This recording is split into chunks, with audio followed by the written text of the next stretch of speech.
Gadadhara Srivas Hare Krishna, Krishna Krishna, Hare Hare, Hare Rama, Rama Rama, Hare Hare.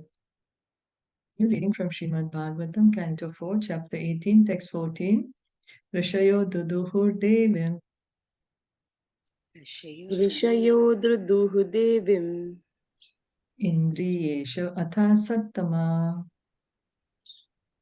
Indriyeshu atha sattama. Vatsam brahaspatim kritva. Vrasam brahaspati kritva. Vayas chandomayam shuchi. Payas chandomayam shuchi. Translation and purport by His Divine Grace, A.C. Bhaktivedanta Swami Srila Prabhupada. All the great sages transformed Brahaspati into a calf, and making the senses into a pot, they milked all kinds of Vedic knowledge to purify words, mind, and hearing. So Mother Earth had said, I'm in the shape of a cow, then you get a suitable calf and get a suitable milking pot. Pṛthu Mahārāja milked, then now all the other personalities are also milking. Brahaspati is the priest of the heavenly planets. So he is the priest of the demigods, Brahaspati. Like Shukracharya, he is the priest of the demons. Brahaspati is the priest of the demigods. And in Krishna Lila, Uddhav, he is a disciple of Brahaspati. The same Brahaspati, he comes in Caitaniya Lila. And he is Sarvabhauma Bhattacharya. You know, in Caitanya Lila also all these great personalities come. And Brahaspati comes as Sarvabhauma Bhattacharya. He's like a great scholar, very great scholar. And then after he hears from Chaitanya Mahaprabhu, he becomes a very great devotee. So anyway, Vedic knowledge was received in logical order by the great sages through Brahaspati for the benefit of human society, not only on this planet, but throughout the universes. In other words, Vedic knowledge is considered one of the necessities for human society. So we can see in current times, we are trying to get knowledge of so many different fields which help us in our material activities, but hardly anyone is taking time to understand Vedic knowledge, which is also one of the necessity for human society. Yes, material knowledge, but also spiritual knowledge is needed. If human society remains satisfied simply by taking grains from the planet Earth, as well as other necessities for maintaining the body, society will not be sufficiently prosperous. Humanity must have food for the mind and ear, as well as for the purpose of vibration. As far as transcendental vibrations are concerned, the essence of all Vedic knowledge is the Mahamantra. Hare Krishna, Krishna Krishna, Hare Hare, Hare Ram, Ram Ram, Hare Hare. So this Mahamantra is the great chant for deliverance of human society. This is the mantra that has been given to us in the Kali Yuga. And Lord Chaitanya, he is giving us the highest treasure, which is Krishna Prema, through the chanting of this mantra. Krishna Prema was not easily available in the previous ages in Satyug, Treta Yuga, Dwapar Yuga. But in this Kali Yuga, especially this Kali Yuga where Lord Chaitanya has come himself, Krishna has come himself as Lord Chaitanya, this Krishna Prema is easily available to whoever is ready to receive it. In Kali Yuga, if this Vedic Mahamantra is chanted regularly and heard regularly by the devotional process of Shravanam Kirtanam, it will purify all societies, and thus humanity will be happy, both materially and spiritually.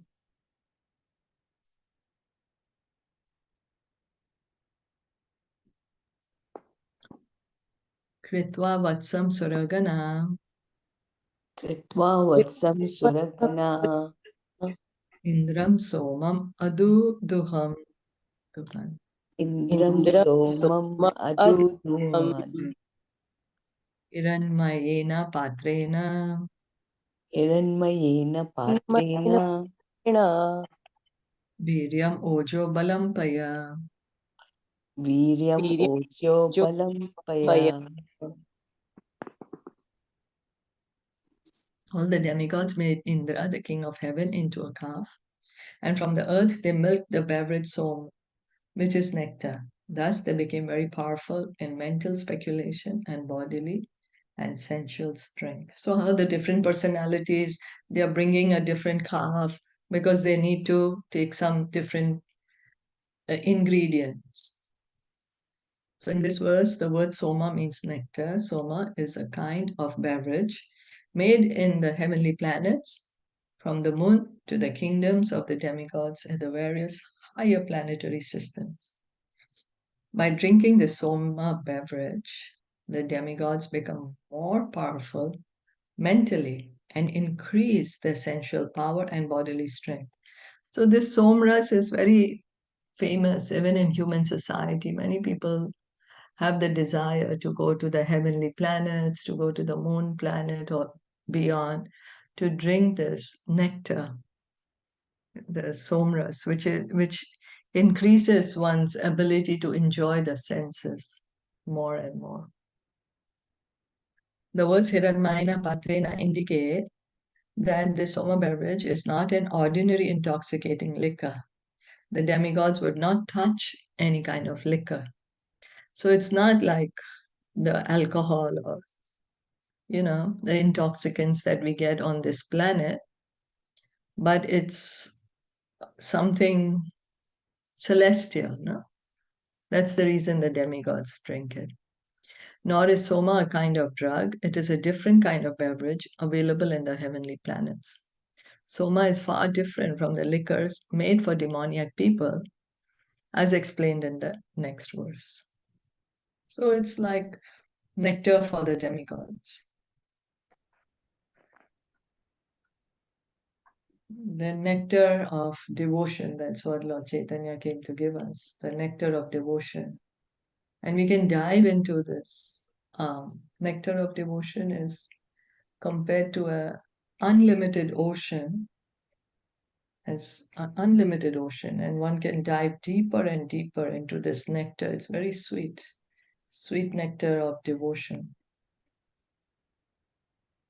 which begins by hearing and chanting.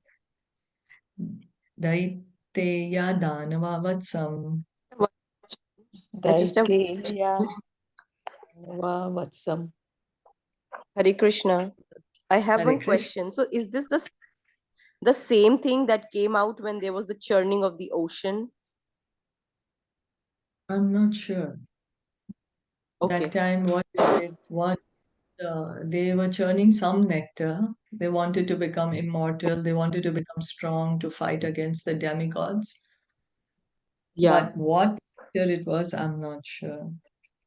Okay. Okay, no Yeah. problem. Yeah. Thank you. Thank you. Daiteya Danava Vatsam. Daiteya Danava Vatsam. Praladam Asura Shabam. Praladam Ashura Shabam. Vidhayadu Duhan Shiram. Vidayadu Duhan Shiram. Ayapatre Surasavam. Aya Patre Surasavam. The sons of Diti and the demons transformed Prahlad Maharaj, who was born in an Asura family, into a calf. And they extracted various kinds of liquor and beer, which they put into a pot made of iron. So Prahlad Maharaj, unimaginable. But anyway, because he's formed and he's born in that family.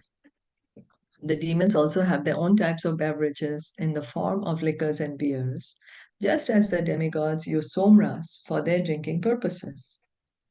The demons, born of Diti, take great pleasure in drinking wine and beer, Even today, people of demoniac nature are very much addicted to liquor and beer. The name of Prahlad Maharaj is very significant in this connection. Because Prahlad Maharaj was born in a family of demons as the son of Hiranyakashipu, by his mercy, the demons were and still are able to have their drinks in the form of wine and beer. The word aya, iron, is very significant. Whereas the nectarian soma was put in a golden pot, the liquors and beers were put in an iron pot. Because the liquor and beer are inferior, they are placed in an iron pot. And because somras is superior, it is placed in a golden pot. And so that's the reason many people have the desire to go to the heavenly planets and drink the somras. But we have to understand, even if we go to the higher planets and taste this somras, which is very, very nice, no? Sweet tasting, still, after our time is finished in the heavenly planets, again we will fall down to this earth. And so we should desire to transfer ourselves back to the spiritual world. Although it sounds very, what do you say, attractive, no? Sounds attractive, can enjoy more, can have more pleasure. But yet that is still temporary. It's still on the material platform. And so we can also try to think that if the somras is so sweet and so nectarian that everyone wants to taste it, how much nectar is actually there in devotional service? We are not even able to understand it. And because the devotees like Rupa Goswami, he says, he has a prayer that I wish I had, I don't know, thousands and thousands of ears to hear the holy name and millions of tongues to chant the holy name. Because he's tasting the nectar, he's tasting the sweetness. Gandharva Saraso Adhukshan Gandharva Saraswati Patre Padmam Maye Paya Patre Padma Maye Paya Vatsam Vishvavasam Kritva Vatsam Vishwavasum Kritva Gandharvam Madhusaubhagam. Gandharvam Madhusaubhagam. The inhabitants of Gandharva Lok and Apsara Lok made Vishvavasu into a calf, and they drew the milk into a lotus flower pot. The milk took the shape of sweet musical art and beauty. So the Gandharvas, they are the celestial musicians. How we have our musicians on this planet Earth. The celestial musicians are the Gandharvas. They sing very beautifully for the pleasure of the demigods. And the Apsaras, they are very, very beautiful. Beauty. So, very beautiful. Vatsena Pitaro Aryamna. Vatsena Pitaro Aryamna. Kavyam Shiram Adhukshata. Kavyam Shiram Adukshata. Ama Patre Mahabhaga. Ama Patre Mahabhaga. Shraddhaya Shraddha Devata. Shraddhaya Shraddha Devata. Fortunate inhabitants of Pitralok who preside over the funeral ceremonies made Aryama into a calf. With great faith, they milked kavya, food offered to the ancestors, into an unbaked earthen pot. The Bhagavad Gita 9:25, it is said, Pitranyanti Pitravrata. Those who are interested in family welfare are called Pitravrata. There is a planet called Pitralok, and the predominating deity of that planet is called Aryama. He's somewhat of a demigod, and by satisfying him, one can help ghostly family members develop a gross body. So this Pitralok is actually one of the hellish planets. It comes below the earthly planet. If we see the position of the planets is downward. But the ancestors stay there, and that's the reason all the rituals and, the family members do a lot of rituals so that the ancestors can stay peacefully in this Pitralok planet. Those who are very sinful and attached to their family, house, village, or country do not receive a gross body made of material elements, but remain in a subtle body composed of mind, ego, and intelligence. So, what is that subtle body?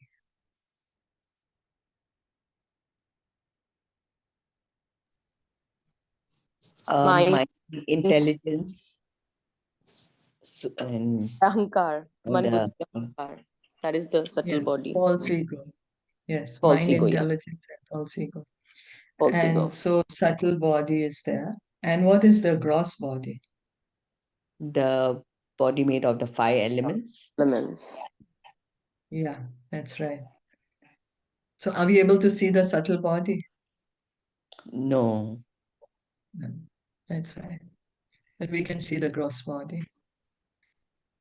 Now, those who live in such subtle bodies are called ghosts. So, ghost is a living entity where he has the subtle body, but he does not have a gross body. So, he has the mind, intelligence, and false ego, but he does not have this body made of the 5 elements and the senses. This ghostly position is very painful because a ghost has intelligence, mind, and ego and wants to enjoy material life. But because he doesn't have a gross material body, he can only create disturbances for want of material satisfaction. So that's the reason, ghosts like to go into other people's bodies because they also want to have a gross body which has the senses with which they can enjoy. So they are It in is the Pitraloka. Look, the ghosts. No, no, No, right? no, no, no. They're not in the Pitral. Ghosts are not there. That's the reason people offer the, what do you say, which offer the worship to the ancestors so that they don't become ghosts. So that even if they are ghosts, then they can have a proper body and go live in the Pitralok. That's what we are During the going to do. Shraddh, right? Yeah, right. People Right. do. Yes. Okay. Yeah. Or to get them move, like they can go in the higher planets. That's why they do also, right? Yes. The That's family right. does the offerings and all, so that they Yeah. can go. Okay. Yeah.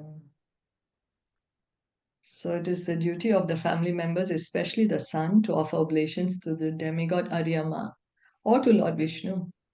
From time immemorial in India, the son of a dead man goes to Gaya and at a Vishnu temple there offers oblations for the benefit of his ghostly father.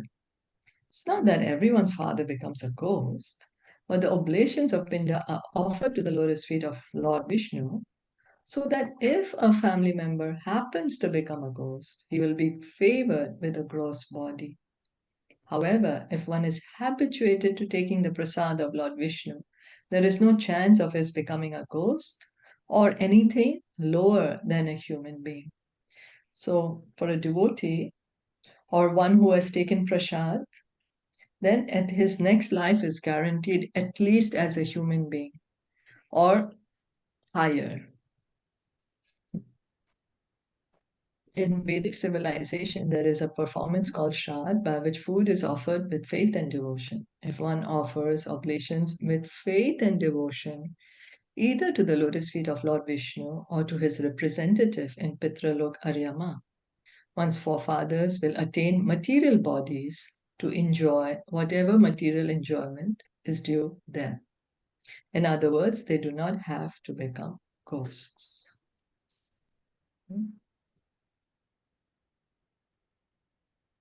So, Prakalpya Vatsam Kapilam. Prakalpya Vatsam Kapilam Siddha Sankalpana Mayim. Siddha Sankalpana Mayim. Siddhim Nabhasi Vidyam Cha. Siddhim Nabhasi Vidyam Cha. Ye Cha Vidyadharayataha. Ye Cha Vidyadharadaya. After this, the inhabitants of Siddhalok, as well as the inhabitants of Vidyadharalok, transformed the great sage Kapila into a calf and making the whole sky into a pot. They milked out specific yogic mystic powers, beginning with anima. Indeed, the inhabitants of Vidyadharaloka acquired the art of flying in the sky. The inhabitants of both Siddhalok and Vidyadharalok are naturally endowed with mystic yogic powers by which they not only can fly in outer space without a vehicle, but can also fly from one planet to another simply by exerting their will. They just will and they can go to any planet. Mostly it's in the material world. There are very few that can go up to Vaikuntha. Like Durvasa Muni, he went up to Vaikuntha, look, but he could not stay there. He still had to come down. So these yogic powers, they don't need an aeroplane or a spaceship. They just will and they can go not only from one country to another, one city to another, but one planet to another. So sounds good, no? Sounds so good. Anyway, they can go. No need, there's no hassle of making booking, seeing if the booking, there's of plane seats are available or no. Do you need to apply visa or no? So that's why it's very distracting to get this kind of Ashtasiddhis, because one may start off the yoga process because they want to have the Paramatma realization. But one who's achieved these siddhis may get distracted from the final goal of trying to realize the Paramatma, and they might just get, distracted by these powers. So that's the reason a devotee, he says, I don't even want these mystic powers. Rupa Goswami has given us the definition of pure devotional service, that the living entity does not want material enjoyment, means he does not want to go to higher planets to enjoy greater sense gratification. He has no desire for the gyan, no desire for liberation, nor does he desire this mystic powers. He just wants to engage in the service of Krishna favorably for the pleasure of Krishna, following in the footsteps of the previous acharyas. So just as a fish can swim within water, the residents of Vidyadharalok can swim in the ocean of air.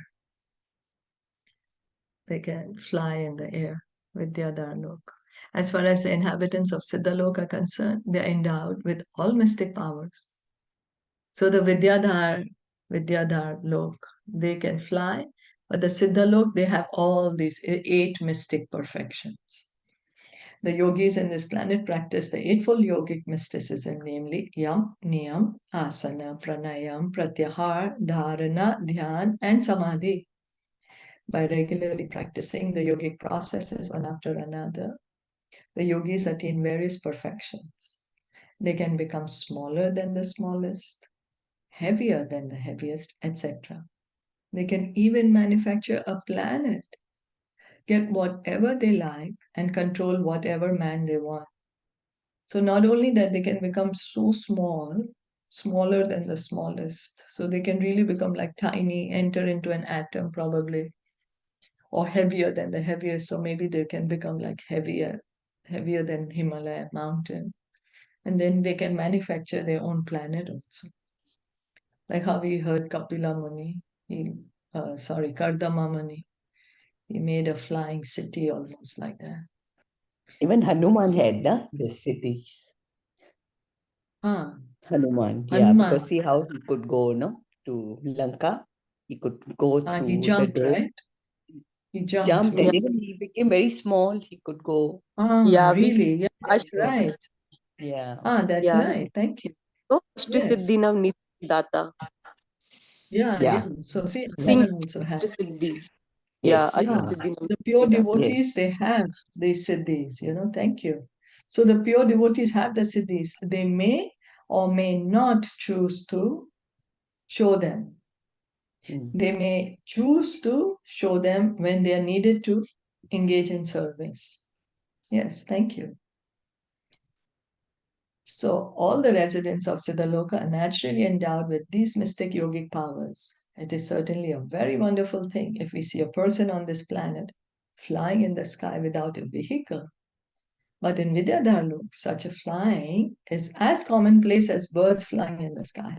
Here, if we see some person flying in the sky, we'll call him a superhero, no? Isn't it? We have Iron Man flying in the sky, but then again, he needs his suit. Superman. Superman, Yeah. yeah, that's right.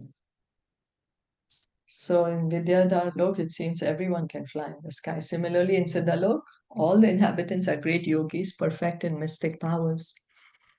The name of Kapila Muni is significant in this verse because he was the expounder of the Sankhya philosophical system, and his father Kardama Muni was a great yogi and mystic. Indeed, Kardama Muni prepared a great airplane, which was as large as a small town and had various gardens, palatial buildings, servants, and maidservants. We had read in so much detail about this Kardama Muni and Kapila Muni in third canto. With all this paraphernalia, Kapila Dev's mother Devahuti and his father Kardama Muni traveled all over the universes and visited different planets. So they were not only going from one country to another, but they were going from one planet to other in this celestial airplane. We'll stop here for today. Were there any other comments or questions?